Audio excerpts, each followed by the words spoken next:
பிரச்சனை வந்துட்டுன்னு வைங்களேன், அந்த கடன் பிரச்சனை ஒரு குடும்பத்துல தங்கி கடைசி அந்த கடனை அடைக்க முடியாம தற்கொலை பண்ணி செத்துருவாங்க. நிறைய குடும்பம் கடன் பிரச்சனையில சிக்கி தங்களை தாங்களே மாண்டு கொள்றாங்க, தற்கொலை பண்ணி சாகுறாங்க.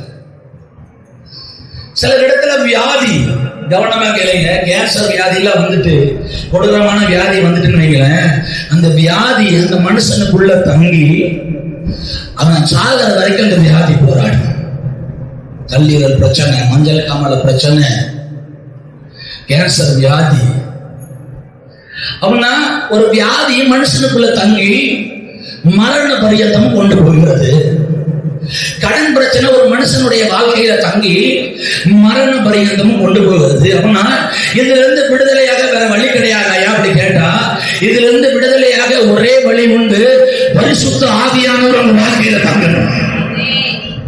வியாதி தங்கி மரணத்திற்கு ஏதுவாய் நடத்தது, கடன் பிரச்சனை தங்கி மரணத்திற்கு ஏதுவாய் நடத்தது, பாவம் சில மனுஷனுக்குள்ள தங்கி மரணத்திற்கு ஏதுவாய் நடத்தது, குடிப்பழக்கம், விபச்சார பாவம் சில கிரியைகள்ல தங்கி அந்த சிக்கி கொண்டு அந்த மரணத்திற்கு ஏதுவாய் பிசாசு நடத்துறானா, அதுக்கே அவ்வளவு வல்லமை இருக்குன்னா பரிசுத்த ஆவியானவர் உங்களுக்குள்ளும் எனக்குள்ளும் தங்கும் பொழுது நித்திய ஜீவனுக்கு நேராய் நடத்துவார். கையை தட்டி கர்த்தரை மகிமைப்படுத்துங்க.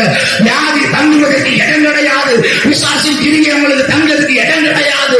போராட்டமோ வியாகுலமோ பிரச்சனையோ ஆண்டவர் உங்களுக்குள்ள தங்க தொடங்கிட்டார்னா எதுவும் வராதுன்னு கர்த்தர் சொல்லுகிறார்.